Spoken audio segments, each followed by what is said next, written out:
नमस्कार, आप देखना शुरू कर चुके हैं आर्थिक धारा। मेरा नाम है श्वेता पांडे। शुरू करेंगे आज का वीडियो, लेकिन उससे पहले सब्सक्राइब करें हमारा चैनल अभिलौटी मुद्दे के साथ। स्वागत है आपका। आ गए लोकसभा चुनाव के परिणाम और तीसरी बार बन गई भाजपा की सरकार। 9 मई को तो नरेंद्र मोदी लेने वाले हैं प्रधानमंत्री पद की शपथ भी, लेकिन बंगाल जल रहा है और डर के साए में दिन गुजार रहे हैं आसनसोल के भाजपा कार्यकर्ता, क्योंकि शुरू हो चुकी है बंगाल में चुनाव के बाद हिंसा की घटनाएं। दुर्गापुर भी शामिल है इस सूची में, जहां सीपीएम कार्यकर्ता भी इस हिंसा का शिकार हो रहे हैं। बंगाल के विभिन्न जिलों से, विशेषकर ग्रामीण इलाकों से लगातार आ रही हैं हिंसा की खबरें, जिसका सीधा आरोप लग रहा है सत्तारूढ़ तृणमूल कांग्रेस पर। आसनसोल के बाराबनी में भाजपा कार्यकर्ता को घर से घसीट कर निकाला और उपद्रवियों ने उसकी बुरी तरह से पिटाई की। खोकन महाराज नाम है उस भाजपा कार्यकर्ता का। आरोप है तृणमूल पर, और इसके बाद एक के बाद एक कई इलाकों से हिंसात्मक घटनाओं की शिकायतें विभिन्न थानों में आने लगी। दुर्गापुर में तो विधायक लखन घरुई के कार्यालय में हुई तोड़फोड़ और लूटपाट भी।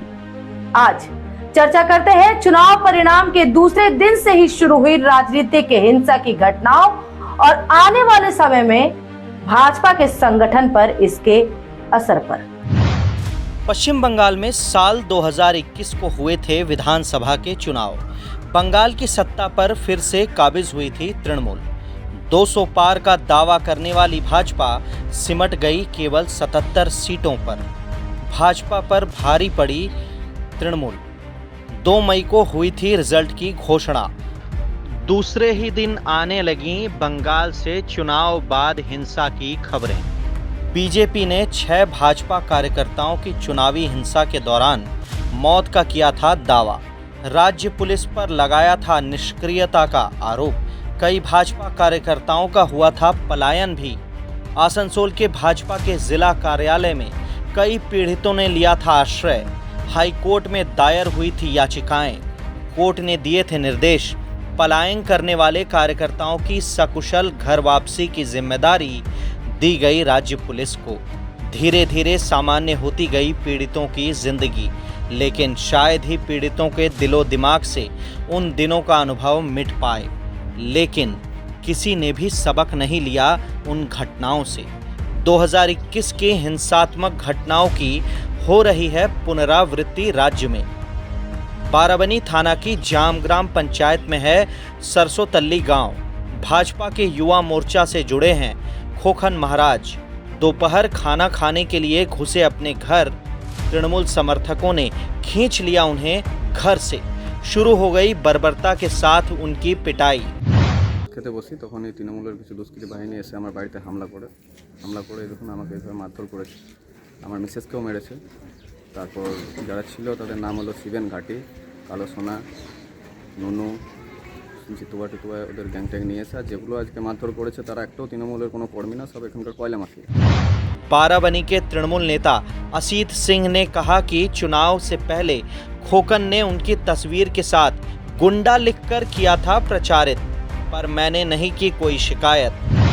মানে কি আর ওকে বলবো, ইলেকশনের আগে আমার ছবি দিয়ে বারাবণীর গুন্ডা বলে ছেড়েছিল। আমি কোনো এফআইআর করিনি, কোনো কেসে করিনি, কোনো এরকম সমাজ বিরোধী এবং মাতালের এগেনস্টে কেস করে কি লাভ।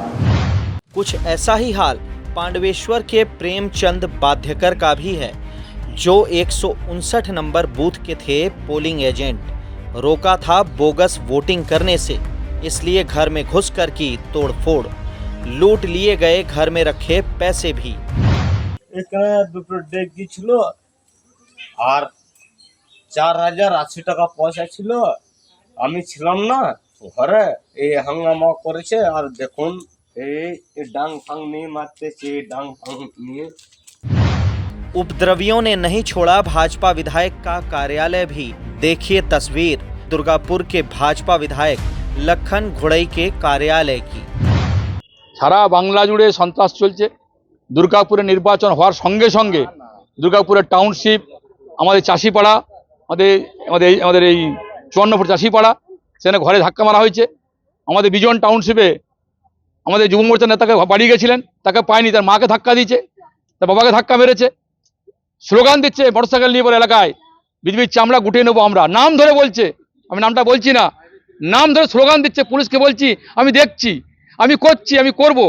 দুর্ভাগ্যের বিষয়, বিজেপি পার্টি ভাঙচুর করেছে কি ঠিক আছে, কিন্তু বিধায়ক কার্যালয়, এ সকলে বিধায়ক, দুর্গাপুরে 2 বছর কর্পোরেশন ভোট হয়নি, আর ভোট না হওয়ার জন্য সার্টিফিকেট থাকে এখানে। সকাল থেকে আমাদের মহিলা কার্যকর্তা, তাকে আমরা মাইনে দিই, মানুষের অসুবিধা না হয়, সমস্যা তৈরি না হয়, আমি সারাদিন সই করে দিয়ে যাই, আর উনি পার ডে 150 মানুষকে সার্টিফিকেট দেন। সেই certificate, computer, laptop, printer, table, chair, কাগজপত্র সব নিয়ে গেছে, ঘর ভাঙচুর করে দিয়ে গেছে, ফ্যান পর্যন্ত।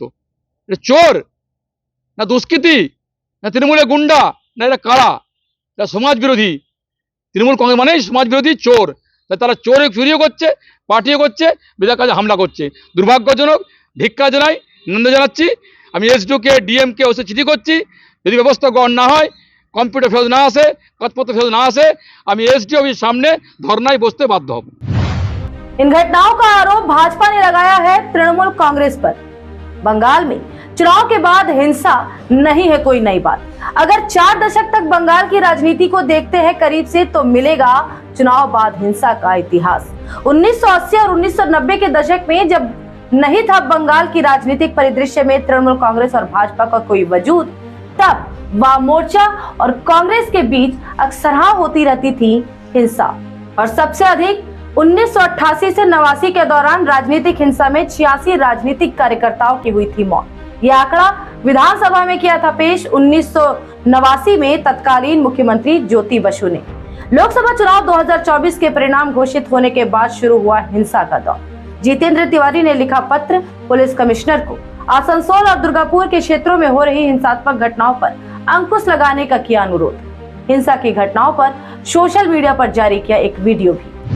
পাচ্ছি যে কাল রাত থেকেই আসানসোল, দুর্গাপুর পুলিশ কমিশনারেটের বিভিন্ন থানার আন্ডারে মূলত গ্রামাঞ্চলে বিজেপির কর্মীদের উপর হামলা আবার প্রারম্ভ হয়েছে। টিএমসি লোকেরা তাদের ঘরবাড়ি ভেঙে দিচ্ছে, ব্যক্তিগতভাবে তাদের উপর হামলা করছে, অনেকে ঘর ছাড়তে বাধ্য করছে। আমি আমাদের বিজেপির যারা ওয়ার্কাররা আছেন, কার্যকর্তা আছেন, তাদেরকে অনুরোধ করব যে এই ধরনের ঘটনা ঘটলে সঙ্গে সঙ্গে যারা এই ঘটনা ঘটাচ্ছে, যে গুন্ডা বাহিনী এই ঘটনা ঘটাচ্ছে, তাদের নাম জানা থাকলে বাই নেম কমপ্লেন করুন, থানায় কমপ্লেন করুন। থানা যদি কমপ্লেন না নেয়, মেইল করুন এবং তার কপি আমাদের কাছে পাঠান। এবার কিন্তু আমরা ছেড়ে দেব না। ভোটে জয় পরাজয় থাকে, যারা জয়ী হয়েছে তাদেরকে শুভেচ্ছা থাকলো, কিন্তু জয়ী হয়েছেন বলে যারা পরাজিত হয়েছে তাদের ঘরবাড়িতে তারা থাকতে পারবে না, তাদের উপর হামলা চালানো হবে, এটা কিন্তু আসানসোলের মানুষ আর মেনে নেবে না, পশ্চিমবঙ্গের মানুষ আর মেনে নেবে না।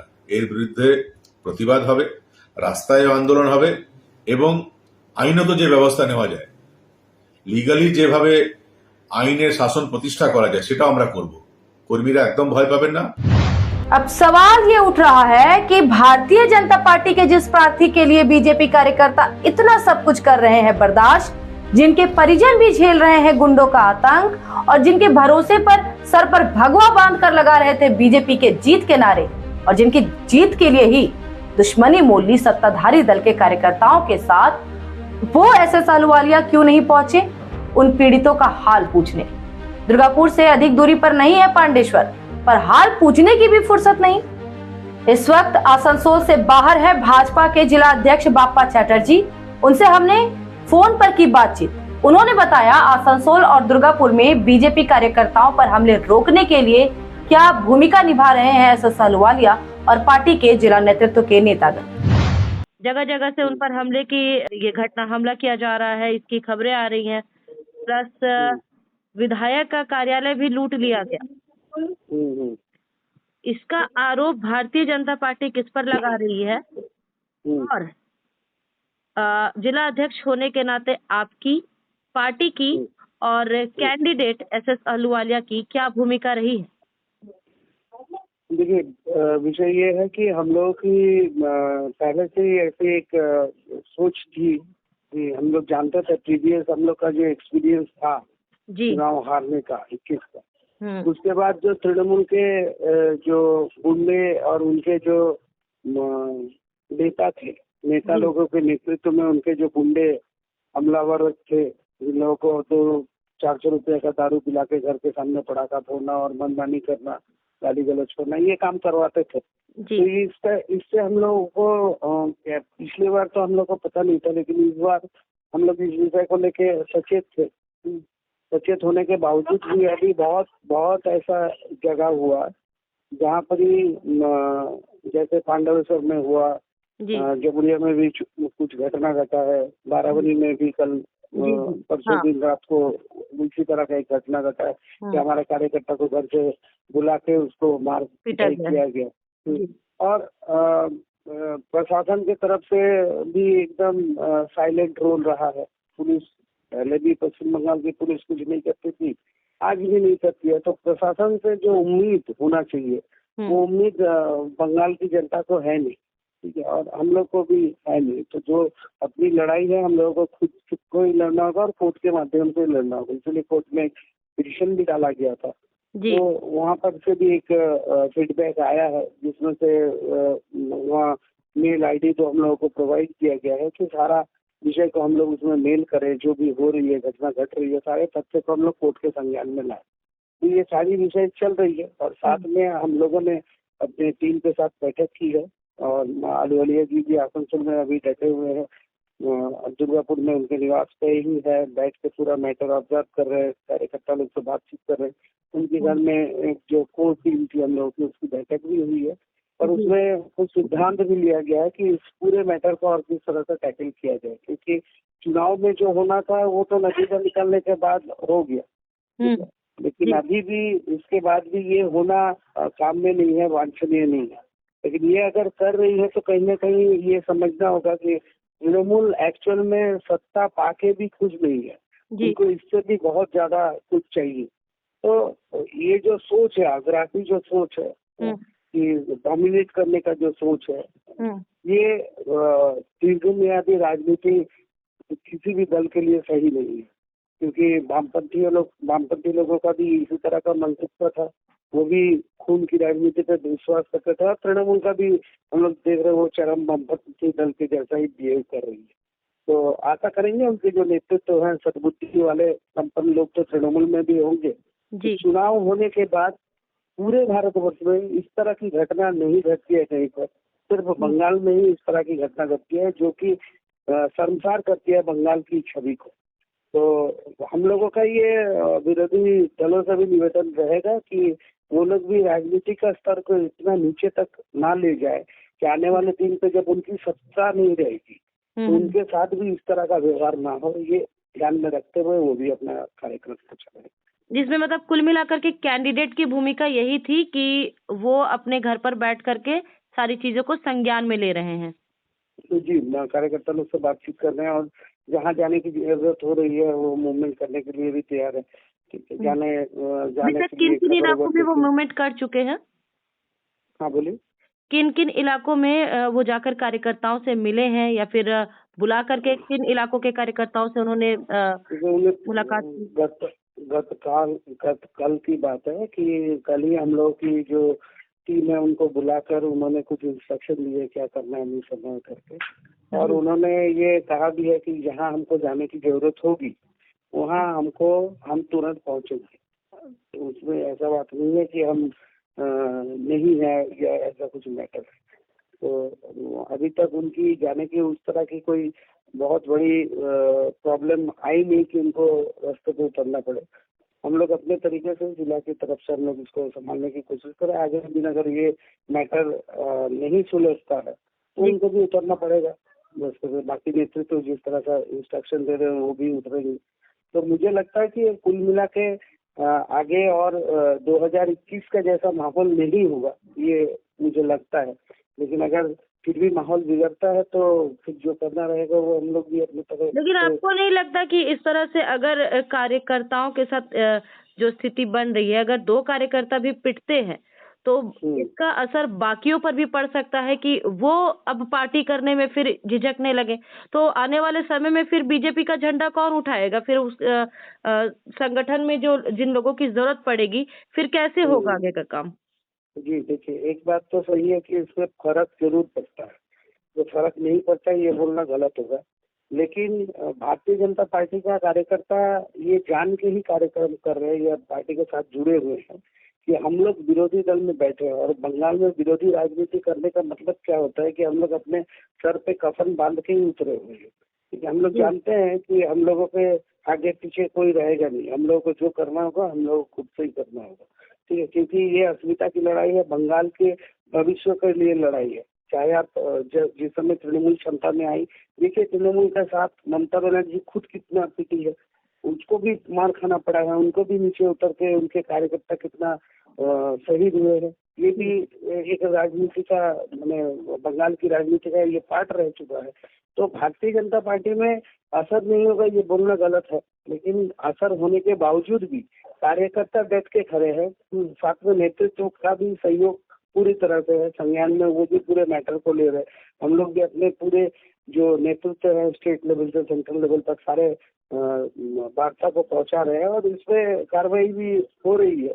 तो इसके लिए कार्यकर्ता निराश हताश होंगे और आगे कोई नहीं मिलेगा ऐसा बात नहीं होगा, क्योंकि बंगाल में जो लोग बीजेपी कर रहे हैं वो लोग जानते हैं कि बंगाल में अगर सरकार लानी है तो खून की आहुति देके ही सरकार आएगी, ठंडे घर में बैठ के नहीं आएगी।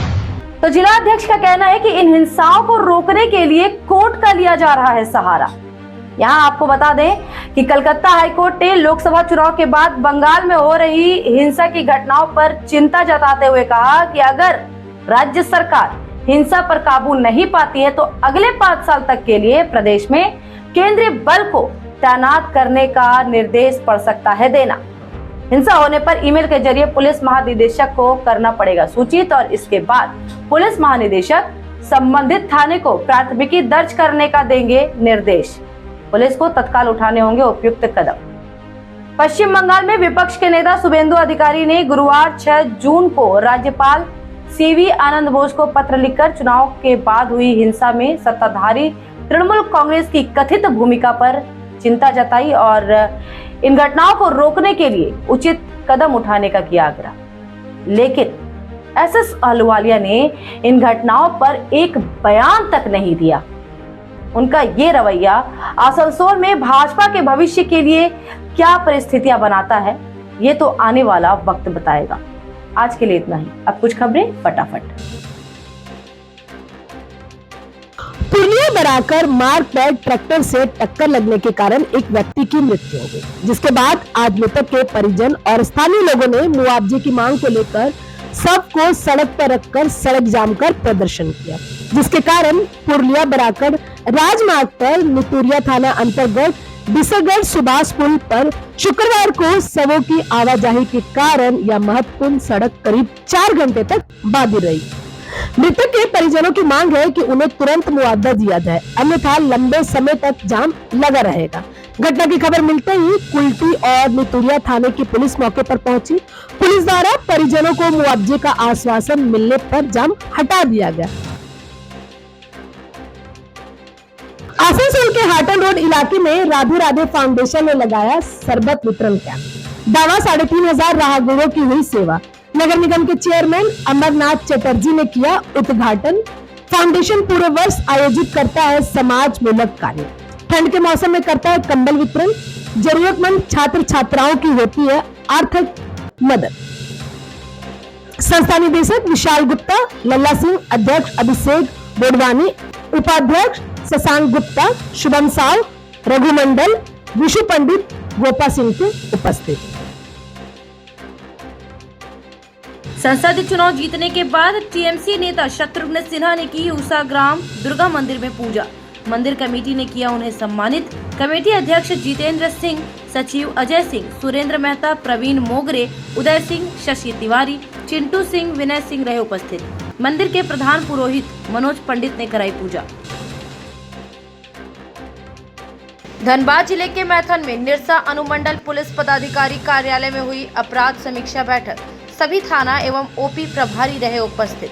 एसडीपीओ रजत मणिक बाखला ने दिया निर्देश। प्रतिवेदित और निष्पादित होने वाले कांडों की हुई समीक्षा। वाहन चेक इन करने का आदेश प्रभारियों को। आपराधिक तत्वों पर कड़ी नजर रखने का निर्देश। आज के लिए इतना ही, फिर मुलाकात होगी ऐसे ही ज्वलंत मुद्दों के साथ। तब तक के लिए स्वस्थ रहे, ध्यान रखें और जुड़े आर्थिक धारा के साथ। इसके लिए अगर आपने अब तक हमारा चैनल सब्सक्राइब नहीं किया है तो चैनल को सब्सक्राइब कर ले। वीडियो पसंद आती है तो लाइक करें, लोगों तक वीडियो को पहुंचाएं और इसे शेयर करें। अब हमसे जुड़ने के लिए फेसबुक, एक्स और इंस्टाग्राम पर भी हमें फॉलो कर सकते हैं। नमस्कार।